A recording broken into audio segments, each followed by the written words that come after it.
ಎಲ್ಲರಿಗೂ ನಮಸ್ತೆ. ನನ್ನ ಹೆಸರು ಸುಮಂತ್ ಅಂತ, ಚಾರ್ಟರ್ಡ್ ಅಕೌಂಟೆಂಟ್. ನಾರ್ಮಲಿ ಬ್ಯಾಂಕ್ ಲೋನ್ಗೆ ಹೋಗಬೇಕಾದ್ರೆ ಇಲ್ಲಂತ IT ರೀಫಂಡ್ ಇದ್ದರೆ ಮಾತ್ರ ಇನ್ಕಮ್ ಟ್ಯಾಕ್ಸ್ ರಿಟರ್ನ ಫೈಲ್ ಮಾಡಿಸ್ತಾರೆ. ಅದು ಇನ್ಕಮ್ ಟ್ಯಾಕ್ಸ್ ಪ್ರಾವಿಷನ್ಸ್ ಪ್ರಕಾರ ಯಾವ್ಯಾವ ಸಿಚುಯೇಷನ್ಸಲ್ಲಿ ನೀವು ಮ್ಯಾಂಡೇಟ್ರಿ ITRನ ಫೈಲ್ ಮಾಡಬೇಕು ಅಂತ ನಾನು ನಿಮಗೆ ತಿಳಿಸ್ಕೊಡ್ತೀನಿ. ಇನ್ ಕೇಸ್ ನಿಮ್ಮ ಟೋಟಲ್ ಇನ್ಕಮ್ಮು ಡಿಡಕ್ಷನ್ಸ್ ಮತ್ತು ಎಕ್ಸಾಮ್ಷನ್ಸ್ನ ಲೆಸ್ ಮಾಡೋದಕ್ಕಿಂತ ಮುಂಚೆ ಬೇಸಿಕ್ ಎಕ್ಸಾಮ್ಷನ್ ಲಿಮಿಟ್ಗಿಂತ ಜಾಸ್ತಿ ಇದ್ದರೆ, ಬೇಸಿಕ್ ಎಕ್ಸಾಮ್ಷನ್ ಲಿಮಿಟ್ ಎಷ್ಟು, ಓಲ್ಡ್ ಸ್ಕೀಮಲ್ಲಿ 2.5 lakhs ಮತ್ತು ನ್ಯೂ ಸ್ಕೀಮಲ್ಲಿ 4 lakhs.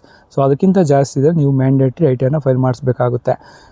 ನೀವು ಕರೆಂಟ್ ಅಕೌಂಟ್ ಹೋಲ್ಡರ್ ಆಗಿದ್ದರೆ 1 ವರ್ಷದಲ್ಲಿ ನಿಮ್ಮ ಕರೆಂಟ್ ಅಕೌಂಟಲ್ಲಿ 1 ಕೋಟಿಗಿಂತ ಜಾಸ್ತಿ ಡೆಪಾಸಿಟ್ ಆಗಿದ್ದಾಗ, ನೀವು SB ಅಕೌಂಟ್ ಹೋಲ್ಡರ್ ಆಗಿದ್ದು SB ಅಕೌಂಟಲ್ಲಿ 1 ವರ್ಷದಲ್ಲಿ 50 ಲಕ್ಷಕ್ಕಿಂತ ಜಾಸ್ತಿ ಡೆಪಾಸಿಟ್ ಆಗಿದ್ದಾಗ, ನೀವು ಬಿಸ್ನೆಸ್ ಮ್ಯಾನ್ ಆಗಿದ್ದು ನಿಮ್ಮ ಟರ್ನ್ ಓವರ್ 1 ವರ್ಷದಲ್ಲಿ 60 ಲಕ್ಷಕ್ಕಿಂತ ಜಾಸ್ತಿ ಆಗಿದ್ದಾಗ, ನೀವು ಪ್ರೊಫೆಷ್ನಲ್ ಆಗಿದ್ದು ನಿಮ್ಮ ಪ್ರೊಫೆಷನಲ್ ಇನ್ಕಮ್ 1 ವರ್ಷದಲ್ಲಿ 10 ಲಕ್ಷಕ್ಕಿಂತ ಜಾಸ್ತಿ ಆಗಿದ್ದಾಗ, ನೀವು ಎಲೆಕ್ಟ್ರಿಸಿಟಿ ಬಿಲ್ಲು 1 ವರ್ಷದಲ್ಲಿ 1 ಲಕ್ಷಕ್ಕಿಂತ ಜಾಸ್ತಿ ಆಗಿದ್ದಾಗ ಖರ್ಚು ಮಾಡಿದರೆ, ಆಮೇಲೆ ನೀವು ಫಾರಿನ್ ಟ್ರಾವೆಲ್ ಎಕ್ಸ್ಪೆಂಡಿಚರು ನಿಮಗೆ ಇಲ್ಲಾಂದರೆ ನಿಮ್ಮ ಫ್ಯಾಮಿಲಿ ಮೆಂಬರ್ಸ್ಗೆ 2 ಲಕ್ಷಕ್ಕಿಂತ ಜಾಸ್ತಿ ಖರ್ಚು ಮಾಡಿದರೆ 1 ವರ್ಷದಲ್ಲಿ, ಆಮೇಲೆ ನಿಮ್ಮ ಏಜು ಬಿಲೋ 60 ಆಗಿದ್ದು ನಿಮ್ಮ ಪ್ಯಾನಲ್ಲಿ TCS ಆರ್ TDS 1 ವರ್ಷದಲ್ಲಿ 25,000 ಇಲ್ಲ ಅದಕ್ಕಿಂತ ಜಾಸ್ತಿ ಡಿಡಕ್ಟ್ ಆಗಿದ್ದಾಗ, ನಿಮ್ಮ ಏಜು 60 ಆರ್ ಎಬೋವ್ ಆಗಿದ್ದು ನಿಮ್ಮ ಪ್ಯಾನಲ್ಲಿ TDS ಆರ್ TCS 1 ವರ್ಷದಲ್ಲಿ 50,000 ಇಲ್ಲಾಂದರೆ ಅದಕ್ಕಿಂತ ಜಾಸ್ತಿ ಏನಾದರೂ ಆಗಿದ್ದರೆ ಅವಾಗೂ ಅಷ್ಟೇ ನೀವು ಮ್ಯಾಂಡೇಟ್ರಿ ITRನ ಫೈಲ್ ಮಾಡಿಸ್ಬೇಕಾಗುತ್ತೆ.